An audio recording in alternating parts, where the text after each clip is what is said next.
Just a quick word before we get going. I'm trained as a trauma therapist by trade. But what you're about to hear isn't therapy at all. It's our lived experience prior to me becoming a trauma therapist. Lisa and I have been married more than 30 years. We survived addiction, violent assault, and rebuilding a life as individuals and together as a couple from the ground up. And we're here to share what we've learned not to treat you. So welcome, seekers. Every relationship will eventually face fear, not because something's wrong with the relationship, but because life has a way of bringing challenges that test even the strongest couples. Sometimes it's fear about finances, sometimes it's fear about health, sometimes it's about the future, uncertainty, loss, major life changes, sex, and sometimes the greatest fear isn't the situation itself. It's wondering whether the relationship will survive. Fear has a way of making people retreat when they need each other the most. It convinces people to carry burdens alone. It tells them not to talk about what they're feeling so they don't worry their spouse or trigger a reaction. It encourages silence when communication is definitely needed the most. The problem is fear grows in the dark. The less we talk about it, the bigger it gets. Strong relationships, if you want to make yours stronger, aren't built during easy seasons. They're built during difficult ones. When two people choose to face uncertainty together instead of separately. When someone says, I'm scared, and the other person says, we're going to get through it. Easy to talk about, harder to walk it out. The number of times one of us showed up for the other through real challenges inside ourselves and inside our marriage goes into the hundreds over the years. The small ones to the big one. That's where we found out what we're made of.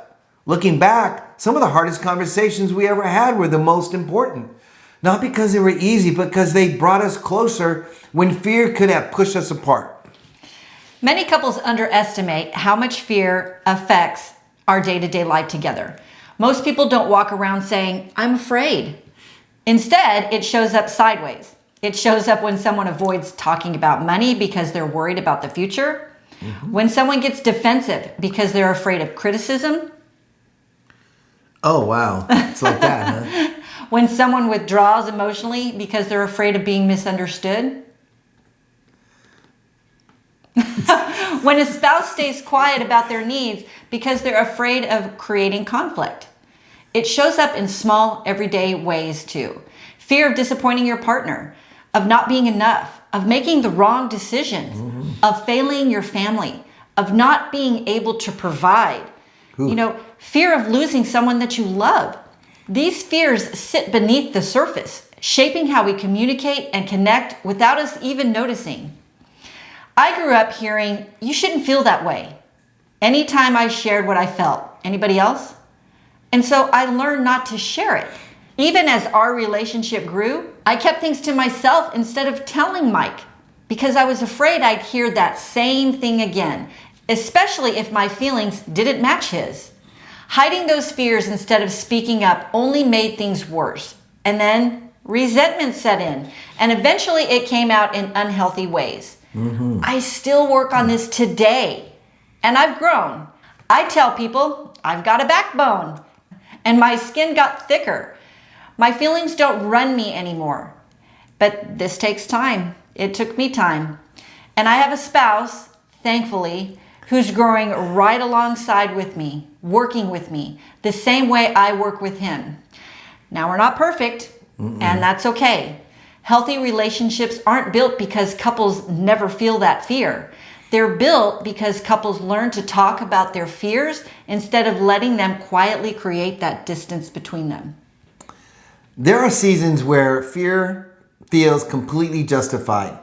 Financial pressure, health concerns, rebuilding after a setback, a tragedy, a major transition, circumstances neither of you expected. In those moments, fear presents itself as a reality.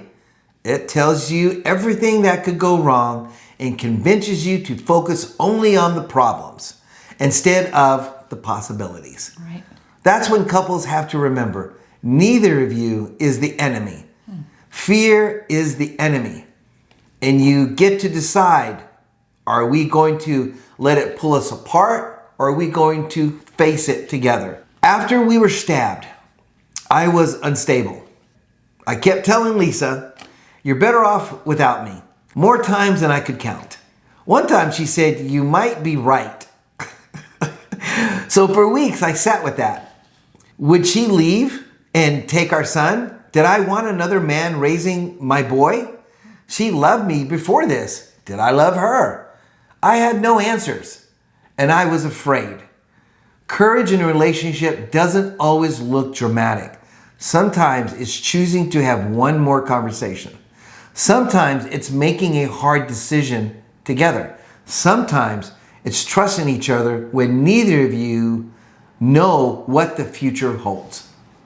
Fear often tries to isolate people. It tells you you're carrying the burden alone. It tells you your spouse won't understand. It tells you it's easier to keep everything bottled up. But relationships aren't built for isolation. They're built for partnership. And when difficult seasons come, couples need each other more, not less. When things get tough, the first person I want to run to is my husband. He doesn't always have the answers, and honestly, sometimes I don't want the answers. Just want his comfort. I have the answers. He always offers a perspective that I never would have thought of on my own.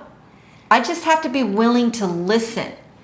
There were times that I wanted certainty before taking the next step, guarantees that everything would work out. But relationships don't come with guarantees.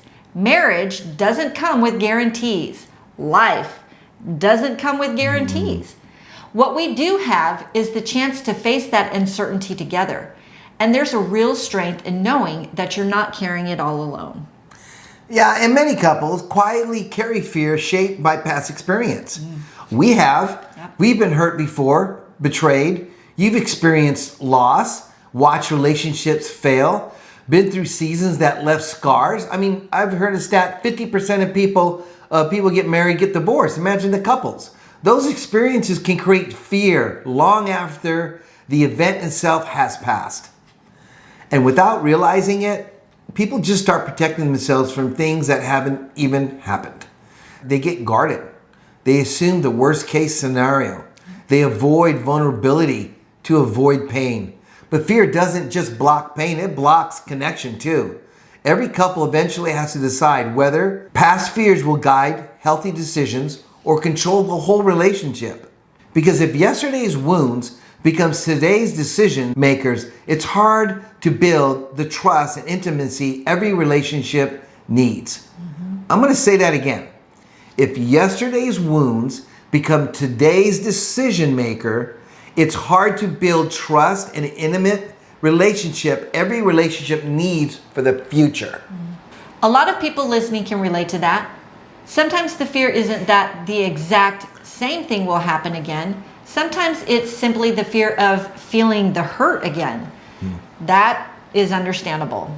Nobody wants to relive the hardest moments. But protecting yourself from every possible disappointment also keeps you from that deeper connection.